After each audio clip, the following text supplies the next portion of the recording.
Hello everyone. Nurture your English communications by Pratibha Pulijala. I am a corporate trainer and a talent nurture coach. Today in the series of effective communication, I am going to tell you the importance of reading. In the series of learning how to improve, how to enhance your fluency in English, the step after writing is reading. రీడింగ్లో చాలామంది తప్పు ఏం చేస్తారంటే murmur చేస్తారు. For example news paper పట్టుకొని వాళ్ళు ఏం చేస్తారు, trailer of the family man's new seasons wins appreciation from fans, what can I fall into about the show which is much awaited in the viewers across 20 countries. Ila chadutaru. Is this the correct way? No. When you are learning to read, you should read in a very slow, clear and loudly. For example, trailer of the family man's new season wins appreciation from fans worldwide. Makers reiterate their love and respect for all.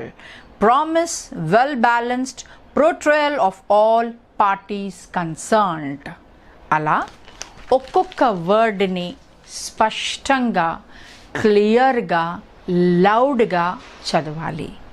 ఎందుకు అలా చదవాలి అంటే that will open your mouth, and when you are reading slowly with lot of clarity అంటే మీరు ఒక్కొక్క వర్డ్ని అర్థం చేసుకుంటున్నారు. Communication is connecting. Communication అంటే దాని అర్థమైంది ఎదురుగా వాళ్ళకి మీరు కనెక్ట్ అవ్వగలగాలి. That is effective communication. మీరు మర్మరింగ్ అంటే నోట్లో మాట్లాడుకుంటే ఎదురుగా వాళ్ళకి వెళ్ళదు. మీరు రీడ్ చేసేటప్పుడు దాంట్లో ఉన్న ఎక్స్ప్రెషన్, దాంట్లో ఉన్న ఫీలింగ్ని మీరు క్యాప్చర్ చేయాలి. ఆ వర్డ్కి అర్థం ఏంటి, ఎక్కడ గట్టిగా ఒత్తులు పలకాలి, ఎక్కడ స్లోగా మాట్లాడాలి, ఎక్కడ హై టోన్లో మాట్లాడాలి, ఎక్కడ మీ పిచ్ స్లోగా ఉండాలి అనే దాన్ని మీరు మొదలే నేర్చుకునేటప్పుడే ఇవన్నీ మీరు సిస్టమేటిక్గా దాన్ని చదవాలి. అందుకే read loudly, read clearly, read slowly అని ఈ మూడు ఇలా ప్రాక్టీస్ చేశారంటే ఒకటి మీకు బాగా పలకడం వస్తుంది, మీ ప్రొనౌన్సియేషన్ క్లియర్ అవుతుంది, మీ నోరు తిరుగుతుంది, మీ కాన్ఫిడెన్స్ పెరుగుతుంది, మీకు ఆ సెంటెన్స్లో ఉన్న ఎసెన్స్, ఆ ఏదైతే మీరు చెప్పాలనుకుంటున్న సెంటెన్స్కి ఆ ఎదురుంగ వాళ్ళకి స్పష్టంగా అర్థమవుతుంది. ఫర్ ఎగ్జాంపుల్ సింపుల్ లాంగ్వేజ్లో why are you going out to play అనే బదులు why are you going out to play now అని మీరు సింపుల్గా, క్లియర్గా అని అన్నారంటే ఎదురుంగ వాళ్ళకి క్లియర్గా అర్థమయ్యేలాగా ఉంటుంది. అప్పుడు మీకు కూడా స్లోలీ ఇలా ప్రాక్టీస్ అయినప్పుడు కంటిన్యూషన్లో మీరు మాట్లాడేటప్పుడు మీకు ఫ్యూచర్లో అంటే ఇబ్బందిగా ఉండదు. So always when you are learning, make sure you are standing in front of the mirror and you are practising. Second important point, ఎప్పుడైనా మీరు ఇలా రీడింగ్ చేసేటప్పుడు ఒక సెంటెన్స్ రీడ్ చేసి ఆగకూడదు, మళ్ళీ 2-3 సెంటెన్స్లు చదివి ఆగకూడదు. Keep a timer. కంటిన్యూషన్లో ఫస్ట్ ఒక 30 సెకండ్స్ రీడ్ చేయాలి, దాని తర్వాత 60 సెకండ్స్ రీడ్ చేయాలి. ఎందుకంటే ఎవరికైనా ఒక 5 to 6 సెకండ్స్ మాట్లాడడం కంఫర్టబుల్గానే ఉంటుంది. దాని తర్వాత మనం చూడండి, ఎప్పుడైనా ఎవరితోనైనా మాట్లాడేటప్పుడు దాని తర్వాత మనం క్వైట్ అయిపోతాం, కామ్గా అయిపోతాం. ఎందుకంటే మన ఫ్లూయెన్సీ బ్రేక్ అవుతుంది. అంతనే ట్యూన్ అయింది మనకి, మన మైండ్కి, మన నోటికి, మన వర్డ్స్కి అంతవరకే ట్యూనింగ్ అయింది. So what you should do? Second step, once you're reading it clearly, second is continuity. Try to read in a sequence of 30 seconds, then increase to 60 seconds. దాంతో మీకు గ్రిప్ వస్తుంది. ఆ నోరు తిరగడం, ఆ వర్డ్స్ని పలకడం, మీకు సెంటెన్స్లో ఒక్కొక్క వర్డ్ పలకడం వేరు, సెంటెన్స్ కంటిన్యూగా చదవడం, ఆ ఎక్స్ప్రెషన్ రావడం అనేది మీకు ఒకటి అలవాటు పడిపోతుంది, ప్రాక్టీస్ అవుతుంది, కంఫర్టబుల్గా మాట్లాడగలుగుతారు మీరు. Then third is after doing this for 2-3 days మీరు ఒక చిన్న చిన్న పారాగ్రాఫ్స్ ఏవైతే మీరు రీడింగ్లో ప్రాక్టీస్ చేశారో అట్లాంటి కాన్వర్జేషన్సే కానీ, లేదంటే ఒక చిన్న టాపిక్, ఫర్ ఎగ్జాంపుల్ ఒక చిన్న రెసిపీ అనుకోండి, ఫర్ ఎగ్జాంపుల్ ఒక చిన్న ఈవెంట్ అనుకోండి, మీ ఇంట్లోదే ఏదన్నా ఒక యాక్టివిటీ అనుకోండి, మీరు ఈవినింగ్ ఈరోజు ఎక్కడికైనా బయటికి వెళ్ళాలంటే మీ ప్రిపరేషన్స్ ఏమన్నా ఉన్నాయనుకోండి, ఎవరైనా గెస్ట్స్ వస్తున్నాయంటే మీ ప్రిపరేషన్ ఏదైతే ఉంది, అలాంటివన్నీ మీరు conversations try to speak without seeing anything.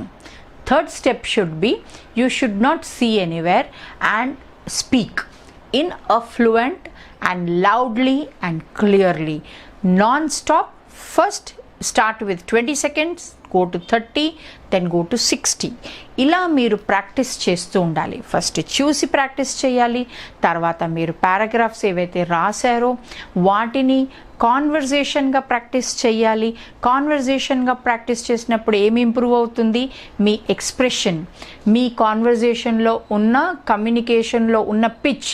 మీరు ఎవరినన్నా బెదిరించాలనుకుంటున్నారా, ఎవరినన్నా గట్టిగా చెప్పాలనుకుంటున్నారా, స్ట్రిక్ట్గా చెప్పాలనుకుంటున్నారా, ఇలాంటి ఎమోషన్స్, ఇలాంటి ఎక్స్ప్రెషన్స్, ఎవరికైనా బాధగా you are telling to a doctor about your pain, you are telling to anybody about the worry you are having, ఇలాంటి ఎక్స్ప్రెషన్స్ అన్నీ అందులో బయట వస్తాయి.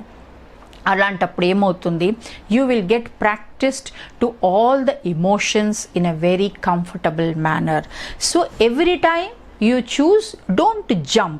First you choose all about happy conversation, then you choose about some pain, then you choose about some anger, then you choose a polite conversation. Like this you practice వేరుగా different types of conversations ని మీరు first రాసిన తర్వాత చూసి practice చేయండి. దాని తర్వాత ఒకసారి లౌడ్గా క్లియర్గా ప్రాక్టీస్ చేయండి. Finally without seeing you practice. అప్పుడు మీకే అర్థమవుతుంది ఆ ఫస్ట్ స్టెప్కి లాస్ట్ స్టెప్కి ఎక్కడ మీకు తేడా వస్తుంది, వేర్ ఈజ్ ద గ్యాప్, ఎక్కడ మీకు తప్పు అవుతుంది. Then you go back to again your first step of speaking loudly. Because speaking మీరు అన్నీ నేర్చుకున్నంత మాత్రాన మీరు మాట్లాడలేదనుకోండి, మీరు దాన్ని గట్టిగా ప్రొనౌన్స్ చేయడం క్లారిటీగా రాలేదనుకోండి, మీకు మాట్లాడేటప్పుడు అల్టిమేట్లీ మన ఎయిమ్ ఏంటి? Why are we learning new words, why are we learning new situations, why are we learning all this? So that మనం కంఫర్టబుల్గా మాట్లాడగలగాలి అన్నప్పుడు మీరు ఎప్పుడైనా కూడా మీరు ఒక రోల్ మోడల్ని మైండ్లో పెట్టుకోండి. మీరు ఎవరిలాగా మాట్లాడాలనుకుంటున్నారు, మీకు ఎవరి మాటలు నచ్చుతాయి, వాళ్ళు ఎలా మాట్లాడుతున్నారు అనేది మీరు విన్నారంటే 4-5 సార్లు వాళ్ళని అబ్జర్వ్ చేశారంటే అది మీరు మైండ్లో పెట్టుకొని మీరు దాన్ని. నాకు చిన్నప్పుడు కిరణ్ బేది గారు, okay, she was the first lady IPS officer, Mrs Indira Gandhi గారు, వీళ్ళు ఇంగ్లీష్లో మాట్లాడితే నాకు చాలా నచ్చేది. వాళ్ళ ప్రొనౌన్సియేషన్, వాళ్ళు చెప్పే ఎక్స్ప్లెనేషన్తో బాగా ఇన్ఫ్లుయెన్స్ అయ్యేదాన్ని. So I started practising like that. వాళ్ళు ఎలా దాన్ని ఒక కమ్యూనికేషన్ ఒక్కరికి చెప్పాలనుకున్నప్పుడు ఏది మాట్లాడితే ఎదురుగా వాళ్ళు ఇంప్రెస్ అవుతున్నారు, ఎలా మాట్లాడితే ఇంప్రెస్ అవుతున్నారు అనేది నేను మిర్రర్లో చూసి ప్రాక్టీస్ చేసుకొని స్లోలీ ఐ స్టార్టెడ్ డెవలపింగ్. అదేవిధంగా నేను తెలుగులో మాట్లాడాలన్నా అలాగే స్పష్టంగా మాట్లాడాలి, ఒట్టిగా పలకకూడదు, క్లియర్గా వర్డ్స్ని క్లియర్గా నేర్చుకోవాలి.